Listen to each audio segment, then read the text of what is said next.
वालेकुम students, how are you? Here is Usama Tahir और आप देख रहे हैं learn English with Usama Tahir. जैसा कि स्टूडेंट्स आप लोग जानते हैं कि हम पैराडाइज लॉस्ट बुक 9 को एक्सप्लेन कर रहे हैं। आज मैं इंशाल्लाह 50 लाइंस एक्सप्लेन करूँगा 710 से 760 तक। इंशाल्लाह कुछ जो दोस्त हैं उनका गिला शिकवा दूर हो जाएगा कि सर बहुत कम लाइंस करवाते हैं, और इंशाल्लाह मैं नेक्स्ट भी इसी तरह ज़्यादा लाइंस करवाऊँगा और अब से मैं रेगुलर हूँगा इंशाल्लाह। तो अब हम नेक्स्ट देखते हैं लाइंस में क्या है।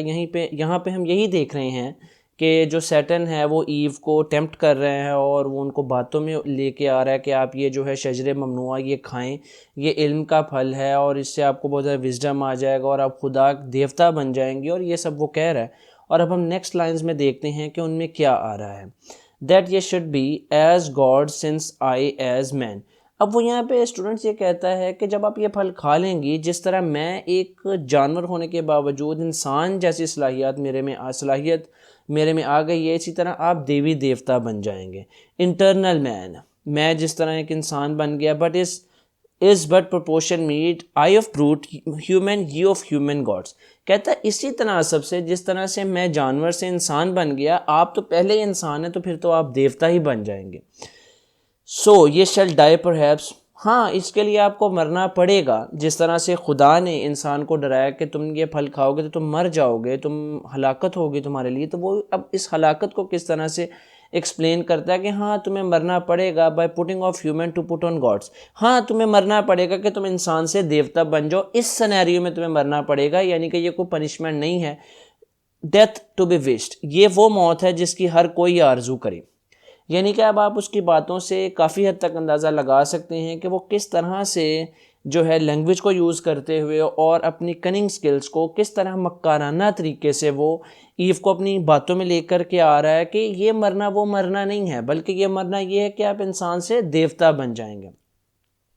दो threatened which no worse than this can bring. Though threaten, हाँ आपको धमकाया गया है, which no worse than this can bring, लेकिन इससे ज़्यादा और कुछ नहीं होगा कि आप इंसान से देवता बन जाएंगे। यानी कि ये जो आपको थ्रेटन किया गया गॉड की तरफ से, ये जो धमकी आमेज रवैया अपनाया गया है, ये इससे बढ़कर कुछ नहीं है कि आपको मरकर देवता बन जाएंगे आप, ठीक है। And what are gods that man may not become as they. And what are gods, और वो कौन से देवता हैं जो इंसान नहीं बन सकता, as they participating godlike food. और क्या वही गॉड लाइक फूड की वो तंजिया तौर पर बात कर रहा है कि इंसान अगर खुदा की तरह वो सब चीज़ें खाना शुरू कर देगा तो क्या चीज़ है कि वो खुदा नहीं बन सकता। द गॉड्स आर फर्स्ट, खुदा पहले पैदा हुए। एंड दैट एडवांटेज यूज, और इस चीज़ का उन्होंने फ़ायदा उठाते हुए इस चीज़ की रिस्ट्रिक्शन लगा दी और ये कह दिया कि हर चीज़ उनकी तरफ से है। आई क्वेश्चन इट, मैं इस चीज़ पर जो है एतराज़ करता हूँ। For this fair earth I सी, मैं जब ज़िंदगी और ज़मीन को देखता हूँ। यानी वो यहाँ पर अब एक जो है ना अम्मा हव्वा के दिल में एक वसवसा डालने की पूरी कोशिश कर रहा है कि इंसान क्यों देवता नहीं बन सकता जब वो खुदा की तरह हर चीज़ वो खाता है, और वो ये चीज़ जिससे उससे मना किया गया है ये खा लेगा। सिर्फ वह ये है कि देवी देवता और खुदा पहले पैदा हो गए हैं और उन्होंने इस चीज़ का फ़ायदा उठाते हुए तुम लोगों को इस चीज़ से मना कर दिया है ताकि तुम लोग उन जैसे ना बन जाओ। आई क्वेश्चन इट, मैं इस चीज़ पर एतराज़ खड़ा करता हूँ। For this fair earth I see warmed by sun. अब कहता है कि मैं तो ये देखता हूँ कि ये जो ज़मीन है वार्म्ड बाय सन, इसको हरारत देने वाला सूरज है। Producing every kind them nothing, और वही हर चीज़ जो है पैदा करने की वजह बनता है, उसकी हरारत से ही हर चीज़ पैदा होती है। देम नथिंग, देवी देवता और खुदा तो कुछ भी पैदा नहीं करते। If they all things who enclose knowledge of good and evil in this tree, if they all things, ठीक है, यानी कि वो तमाम चीज़ें पैदा नहीं करते। if they all things, अगर वो तमाम चीज़ें पैदा करते भी हैं, who enclose knowledge of good and evil in this tree, तो फिर इस दरख्त के अंदर अच्छाई और बुराई की का इल्म किसने डाल दिया। यानी वो एतराज़ कर रहा है कि फिर उन्होंने ये डाला ही क्यों, अगर उन्होंने बाद में मना करना था, अगर उनके ही इख्तियार में हर चीज़ थी तो उन्होंने इस दरख्त के अंदर इस समझ बूझ अक्ल और फ़िक्र को क्यों डाल दिया। That whose eat thereof forthwith attains wisdom without their leave, और फिर अगर कोई एक फल खा लेगा तो उनकी मर्ज़ी के बगैर उसके अंदर ये तमाम चीज़ें आ जाएंगी। यानी कि वो उनकी खुदाई पर एतराज़ कर रहा है कि सबसे पहली तो बात यह कि सूरज तमाम चीज़ें पैदा करता है, वो कुछ भी पैदा नहीं करते। और अगर वो पैदा करते हैं तो उन्होंने इस फल के अंदर ये तमाम खूबियाँ क्यों डाल दी, और अगर उन्होंने ये खूबियाँ डाल दी तो उन्हें मना करने की क्या ज़रूरत पेश आई? क्या उनके हुक्म के साथ तुम्हारे अंदर ये सब चीज़ें ट्रांसफ़र नहीं होंगी जिस तरह मेरे अंदर हुई? यानी कि उनके ज़ाब्ते इख्तियार में कुछ भी नहीं है, वो एक तरह से एक एतराज़ खड़ा कर रहे हैं। एंड वेयर इन लाइज, और फिर वो कहाँ पर खड़े हैं? The offence that man should दस अटेन टू नो। और ये कौन सी नाराज़गी की बात है कि अगर इंसानियत को समझ आ जाए, अक्ल आ जाए, समझ बूझ आ जाए, तो इस चीज़ पे उन्हें किस बात का गुस्सा और एतराज़ है? What can your knowledge hurt him, तुम्हारा इल्म उसे किस तरह से नुकसान पहुँचा सकता है और क्यों कर नुकसान पहुँचाएगा? और this tree impart against his will if all be his, और ये दरख्त उसके ख़िलाफ़ कैसे जा सकता है? इफ़ ऑल बी हिज, अगर तमाम चीज़ें उसकी हैं, उसके कंट्रोल में हैं, उसके ज़ाब्ते इख्तियार में हैं, तो फिर उसे किस चीज़ की परेशानी है कि वो तुम्हें स्पेसिफिकली एक चीज़ से मना कर रहा है, ख़ास तौर पर मना कर रहा है? इट मीन्स कि उसने वो पहले वो फल खाया है, वो खुदा बना है, और उसने तुमको उस चीज़ से दूर रखा है ताकि तो वो तुम उसके बराबर ना आ जाओ। ये आइडियोलॉजी जो है ना जनरेट कर रहा है। और इज़ इट एनवी, क्या ये हसद है? क्या उसको हसद है कि तुम उसके बराबर आ जाओगे? अब वो एक और नेगेटिव बात और एक मनफी रवैया अख्तियार कर रहा है। And can envy dwell in heavenly beast, क्या खुदाई देवताओं के अंदर भी हसद वगैरह हो सकती है? These and many more, these and many more cause import your need of this fair fruit, ये वजह है और भी बहुत सी वजूहात हैं जिनकी बिना पर तुम्हें ये फ्रूट को, इस फल को ट्राई कर ही लेना चाहिए, इसे खा ही लेना चाहिए। गॉडेस ह्यूमेन, एक बड़ी ही नर्म दिल, ह्यूमेन का मतलब है इंसानी, गॉडेस यानी कि मलिका, देवी, एक बहुत ही नर्म दिल मलिका और देवी, रीच देन, आगे बढ़िए, एंड फ्रीली टेस्ट, और बिला खौफ ख़तर इसको चखिए। यानी कि अब वो बिल्कुल उनको जो है ना परसुएड करने में 90% कामयाब हो चुका है। ही एंडेड, वो इख्तिताम करता है अपनी गुफ्तगू का, and his words replete with guile into her heart too easy entrance won, और उसकी जो अल्फाज हैं इस मक्कारी के ज़रिए अम्मा हव्वा के दिल में पहुंचने में कामयाब हो जाते हैं। यानी कि बहुत मक्कार है और उसके जो अल्फाज हैं वो अम्मा हव्वा के दिल में घर कर गए हैं। Fixed on the fruit she gauge, अब वो बहुत गौर से जो है ना उस फ्रूट की तरफ देख रही हैं। विश टू बी होल्ड, जिसे वो पकड़ना चाहती हैं। माई टेम्प्ट अलोन, जो उनको और ज़्यादा टेम्प्ट कर रहा है और उनको और ज़्यादा दिल कर रहा है उसे खाने का।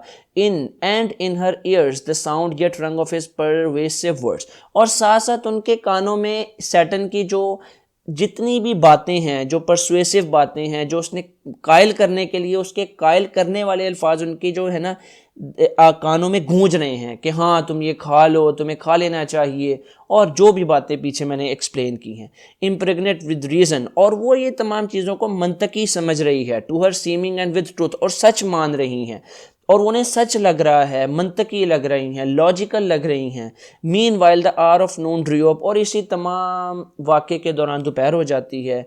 On and waked and eager appetite, और उन्हें उस दौरान भूख भी बहुत ज़्यादा लग चुकी है। रेस्ड बाय द स्मेल, और ये भूख बढ़ रही है उस दरख्त की खुशबू से, ठीक है। So savour of that fruit, उसके अंदर से जो खुशबू निकल रही है। Which with desire inclinable now grown to touch और टेस्ट, और अब उनकी ख्वाहिश और बढ़ती चली जा रही है कि उसे छुएं और उसको चखें।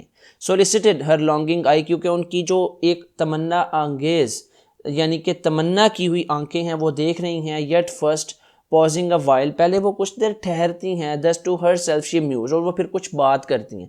यानी कि अब वो बिल्कुल इस दर पे हैं कि वो कब इस फ्रूट को उतारें और खा लें, लेकिन अब वो कुछ बात करने लगी हैं। वो बहुत इंपॉर्टेंट है, वो हम देखते हैं कि वो क्या कहती हैं। Great are they vain virtues, तुम्हारी तो खूबियाँ बहुत ज़्यादा हैं। अब वो उस फल से मुखातिब हैं।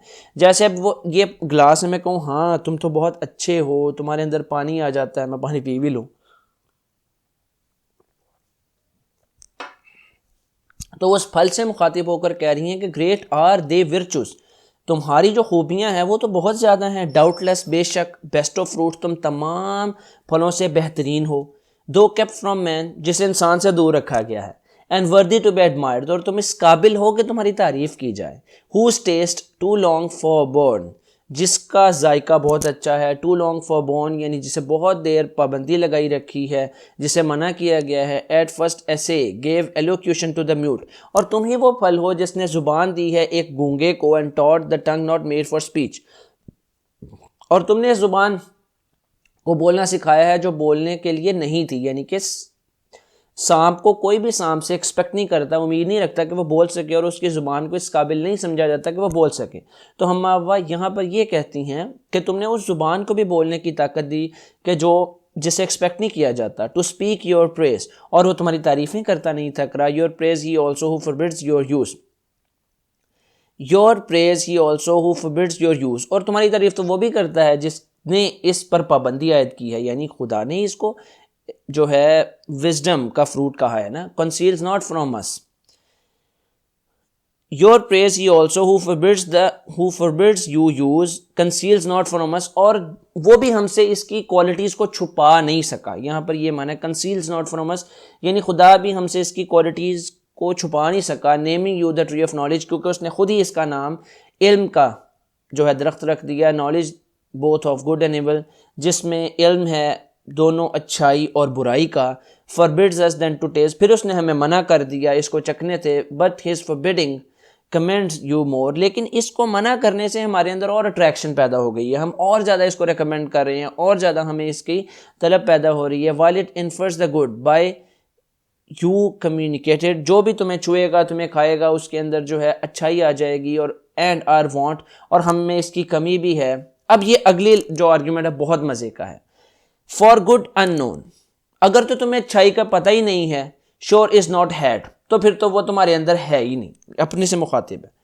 और हैड, और अगर है, एंड येट अननोन, और तुम्हें उसका पता नहीं है, is as not had it all, तो फिर उसका कोई फ़ायदा नहीं है। Is not had it all, फिर वो तुम्हारे अंदर है ही नहीं। यानी अगर मेरे अंदर एक स्किल नहीं है और मुझे उसका नहीं पता तो कोई इशू नहीं है, लेकिन अगर एक मेरे अंदर स्किल है और मुझे उसका नहीं पता तो भी कोई फ़ायदा नहीं है। यानी अगर हमारे अंदर अच्छाई है और हमें उसका नहीं पता है तो भी हमें कोई फ़ायदा नहीं, और अगर हमें उसका पता नहीं है तो इट मीन्स वो हमारे अंदर मौजूद ही नहीं है। ये दो आर्ग्यूमेंट्स दिए जा रहे हैं यहाँ पे। अब इस को थोड़ा सा बैकवर्ड करके सुनेंगे ना मेरे अल्फाज को, दोबारा आपको समझ में आएगा कि वो कह क्या रहा है। And yet unknown is not had at all in plain then, आसान लफ्ज़ों में कहा जाए, what forbids he but to know, forbids as good, what forbids he but to know, उसने जो हमें मना कर दिया है, फॉरबिड्स एज गुड, ये जो हमें इल्म से उसने दूर रखा है, फॉरबिड्स एज गुड, हमें अच्छाई से वो दूर रख रहा है। अब वो पूरी तरह से टेम्प्ट हो चुकी हैं। Forbids us to be wise, वो हमें समझदार नहीं होने देना चाहता। सच प्रोहिबिशंस, ये पाबंदियां, bind not but if death, such prohibitions bind not, यानी कि ये प्रोहिबिशंस मुझे बांध नहीं रह सकती, बट इफ डेथ, ये नेक्स्ट लाइन्स के साथ रिलेटेड है, हम नेक्स्ट में एक्सप्लेन करेंगे। So that was all today, goodbye and thank you, keep watching my videos. It was from learn English from Usama Tahir. Let's learn together.